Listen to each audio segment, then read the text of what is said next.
ঘৃণা এবং প্রতিবাদ জানাচ্ছে সেই সব নববর্ষর পুরুষ যারা যারা নারী নির্যাতন এবং শিশু নির্যাতনের জন্য প্রত্যক্ষভাবে জড়িত। আমরা অত্যন্ত ভারাক্রান্ত মনে সকালে রমজানে সকালে আমরা সাতটায় দাঁড়িয়েছি এই জন্য যে আমরা সকলে ঐক্যবদ্ধ হব, আমরা সকলে এই ঘৃণা এবং প্রতিবাদ ছড়িয়ে দেব ওই ধর্ষকদের বিরুদ্ধে, যারা আর নতুন করে কোনো ধর্ষক তৈরি না হয়, যারা আমাদের শিশুদের যে শিশু জন্মের পর থেকে তার জীবনটাকে বুঝতে শিখে নাই তাদেরকে ধর্ষণ করে এবং ধর্ষণের এখন নেন। আমরা লক্ষ্য করছি যে আইন শৃঙ্খলা বাহিনী এই ধর্ষণ কিংবা কোনো নিপীড়ন সৃষ্টি হলে তারপরে তৎপর হন এবং সকলে আইন শৃঙ্খলা বাহিনীর উপরে দোষারোপ করে তারা কি করছে, পুলিশ বিভাগ কি করছে, এরকম ঘরে ঘরে ধর্ষণের শিকার হচ্ছে, ধর্ষণের মহামারীর শিকার হচ্ছে বিভিন্ন শিশু এবং যেসব ছোট ছোট শিশু এবং মেয়েরা।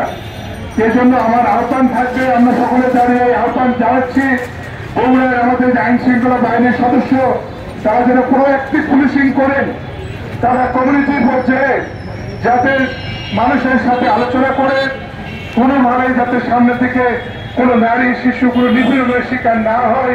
প্রয়োজনে আমাদের এনজিও ভাইরা এনজিও বোনেরা একসাথে পুলিশকে এই সহযোগিতা দিবে যাতে মানুষ বুঝতে পারে যে পুলিশ কাজ করছে, এই শিশু নির্যাতন এবং নিপীড়নের বিরুদ্ধে পুলিশ প্রত্যক্ষভাবে কাজ করছে।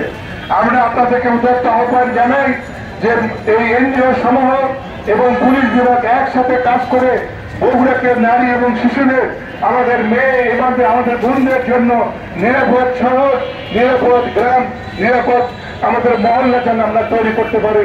আসলে আহ্বান আমি জানাচ্ছি। আমি আমাদের যারা সামনে দেখছেন বন্ধুরা যারা আছেন যারা শুনছেন তাদেরকে ঘর থেকে আপনারা আন্দোলনের সামাজিক আন্দোলনের জন্য অংশগ্রহণ করুন, আমাদের সাথে যুক্ত হন যাতে আমাদের নিজের মেয়ের নিজের বোনের নিজের যে আত্মীয় স্বজন আছে মেয়েরা তাদেরকে নিরাপত্তা আমরা দিতে পারি। দেখবেন যে আমরা শুধু তাকিয়ে দেখবো আমাদের নিজেদের বোনরা নির্যাতনের শিকার হবে। এই জন্য সকলে আসুন, আর দেরি করার সময় নেই। সারা দেশব্যাপী ধর্ষণের এক মহামারী, পুরুষের জন্য অত্যন্ত লজ্জা এবং ঘৃণার বিষয় যে পুরুষরা তাদের স্ত্রী শাখা সত্ত্বেও তারা বিভিন্ন অন্য মানুষের শিশু বাচ্চা এবং স্ত্রী বোন তাদেরকে ধর্ষণ করছে এবং এরকম নিপীড়ন করছে। এই জন্য আমাদের পুরুষদেরকে দায়িত্ব নিতে হবে এবং পুরুষদেরকে বুঝাইতে হবে, আমাদের যুব সমাজ বন্ধুদের বুঝাইতে হবে এবং একসাথে কাজ করতে হবে যাতে কোনোভাবে নতুন করে আর কোনো এরকম নারী শিশু নির্যাতনের ঘটনা তৈরি না হয়, তৈরি করতে আমরা না দেই।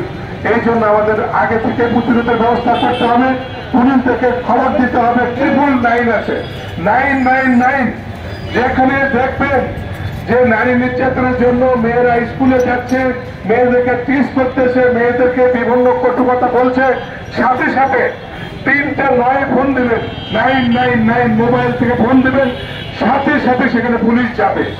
এই সুযোগটা আমরা কাজে লাগাই, পুলিশ থেকে আমরা কাজে লাগাই যাতে যদি আমরা করতে সাহস না পাই প্রতিরোধ, পুলিশকে আমরা ডাকবো। এবং আমরা গতকালকেই বগুড়ার কথা বলি, অত্যন্ত দুঃখের কথা যে দুইটা শিশু 6 বছর মাত্র বয়স, একটা 5 এবং 6 ধর্ষণ করার অ্যাটেম্প নেওয়া হয়েছিল।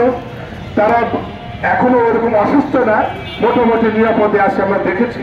কিন্তু অত্যন্ত দুঃখের বিষয় হচ্ছে শিশুকে কিভাবে একটা ধর্ষণের অ্যাটেম্প নেয় একটা পুরুষ মানুষ।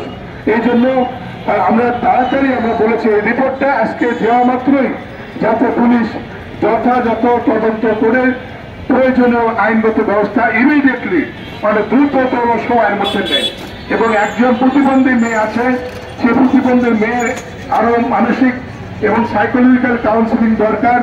অতীব দুঃখের বিষয় আমাদের মোহাম্মদ আলী হসপিটালে যে ওয়ান স্টপ ক্রাইসিস সেন্টার, এক জায়গাতেই যে সেবাগুলো পাওয়া যায় ধর্ষণের জন্য, যদি কোনো ভিকটিম আসে সকল সেবা এক জায়গায় পাবে, কিন্তু সেবাটা বিঘ্নিত হচ্ছে। তাদের কোনো আলাদা করে জায়গা নেই, গাইনি ওয়ার্ডের মধ্যে তাদেরকে রাখা হয়েছে। এবং গাইনি ওয়ার্ড আপনারা জানেন আমাদের মারা মেয়েরা যেসব গর্ভবতী বাচ্চা হওয়ার জন্য যারা থাকে তার মধ্যে নিয়ে যায় এখানে ওয়ান স্টপ ক্রাইসিস সেন্টার। এই ভিকটিমদের নিয়ে যে রাখা হয়েছে, প্রচুর মানুষ সেখানে যাচ্ছে, নিরাপত্তা বিঘ্নিত হচ্ছে, গোপনীয়তা বিঘ্নিত হচ্ছে। যেসব মেয়েরা প্রেগনেন্ট আছে তাদের সেবা প্রদান কার্যক্রম সাংঘাতিক ব্যাহত হচ্ছে এবং সেখানকার ডাক্তার আমাদেরকে এটা জানিয়েছে। এই জন্য দ্রুততম সময়ের মধ্যে আমাদের যে শহীদ চেয়ার মেডিকেল কলেজ আছে তারা যেন এই ওসিসি ওয়ান স্টপ ক্রাইসিস সেন্টারটা সরিয়ে একটা নিরাপদ জায়গায় নেন।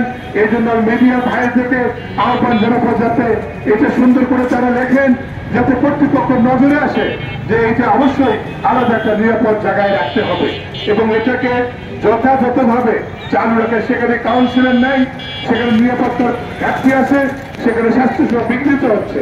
এই জন্য আমাদের এই ওয়ান স্টপ ক্রাইসিস সেন্টার বগুড়াতে পুনর্গঠিত করতে হবে, শক্তিশালিত করতে হবে, যাতে আমাদের যে কোনো মা এবং বোন কিংবা শিশু যদি নির্যাতনের নিপীড়নের শিকার হয় তারা এই ওয়ান স্টপ ক্রাইসিস সেন্টারে গিয়ে সঠিক সেবাটা পায়। আমি আপনারা যারা সকাল থেকে 10টা থেকে 9:30 থেকে কেউ কেউ আমাদের সাথে এনজিও বন্ধুরা আমরা সকলে একসাথে আছি, যারা এই অংশগ্রহণে কষ্ট করেছেন, আমাদের সাথে সকাল থেকে মিডিয়ার বন্ধুরা আছেন, আমাদের সাথে সামনে অনেক অংশগ্রহণকারী আছেন। আমি জানি আমাদের আইন শৃঙ্খলা বাহিনীও সকাল থেকে আমাদেরকে সহযোগিতা করে যাচ্ছেন। আমি সকলকে আমাদের বগুড়ার এনজিও সমাজের পক্ষ থেকে অনেক অনেক শুভেচ্ছা অভিনন্দন জানাচ্ছি এবং আমরা সকলে একসাথে কাজ করে বগুড়াকে নারী শিশু বোনদের জন্য আমরা নিরাপদ আশ্রয় এবং ঠিকানা গড়ে দেব এই প্রত্যাশা ব্যক্ত করে মায়ের রমজানের একবার শুভেচ্ছা জানিয়ে আপনাদের সুস্বাস্থ্য এবং বাংলাদেশকে নিরাপদ, আমাদের শিশু এবং বোনদের জন্য নিরাপদ কামনা করে নিশ্চিত করার জন্য সকলে একসাথে কাজ করব এই অভিপ্রায় ব্যক্ত করে আমাদের বক্তব্য শেষ করছি আমরা সকলে এবং একই সাথে আজকে